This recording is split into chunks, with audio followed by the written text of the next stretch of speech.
মাকে কখনো তিনটি কথা বলবেন না। নাম্বার 1, 1 নাম্বার হচ্ছে মা যদি কোনো কিছু বলে আপনি বলবেন না তুমি কিছুই জানো না।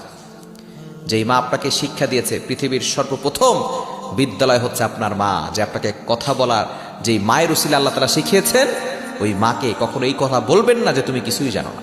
যেই মা সব কিছু জেনে, সব কিছু যদি সে নাও জানে, আপনাকে এত বড় তার উসিলা আপনি হয়েছেন, আল্লাহ তাআলা তার উসিলা আপনাকে এত বড় করেছেন, ওই মাকে কখনো বলবেন না যে তুমি কিছুই জানো না।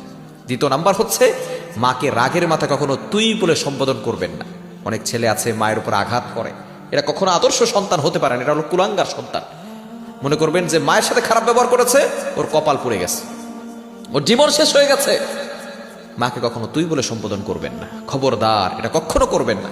এবং 3 নাম্বার হচ্ছে মাকে কখনো বলবেন না যে তুমি আমাকে একা ছেড়ে দাও, তুমি আমাকে একা ছেড়ে দাও, তুমি চলে যাও, এই ধরনের কথা কখনো বলবেন না।